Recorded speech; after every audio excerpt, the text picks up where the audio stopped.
La bourse de Paris débute prudemment une semaine qui sera marquée par les premières publications d'entreprises trimestrielles. Le CAC 40 termine la séance en léger repli, moins 0,13% vers les 6161 points. Du côté des valeurs, l'actualité du jour, c'est bien sûr ce dénouement dans le dossier Veolia-Suez qui met ainsi fin à des mois de tension. Selon cet accord, Veolia paiera 20,50 € par action, coupon attaché pour acquérir son concurrent. Les deux parties prévoient de conclure des accords définitifs de rapprochement d'ici le 14 mai.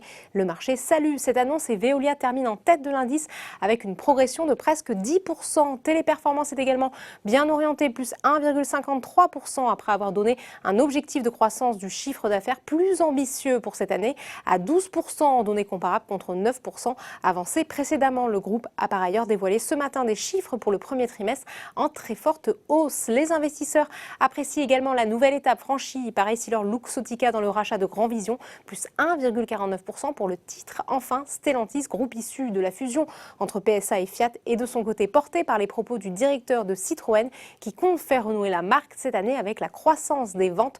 Le titre grappille 0,91%. À l'inverse, STMicro se replie, moins 2,31%. Le segment technologique est également à la peine.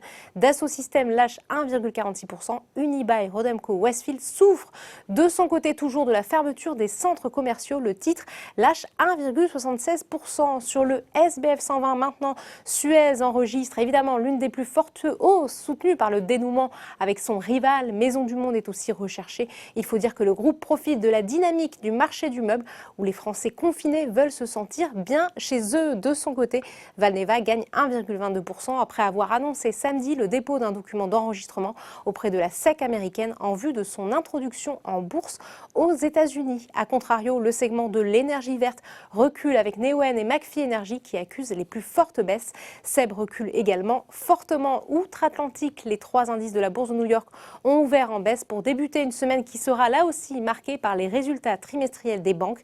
À noter cette information du jour avec Microsoft qui annonce avoir conclu un accord pour acquérir l'éditeur de logiciels de reconnaissance vocale Nuance Communication pour près de 19,7 milliards de dollars, dettes comprises. Voilà, c'est tout pour ce soir. N'oubliez pas, toute l'actualité économique et financière est sur Boursorama.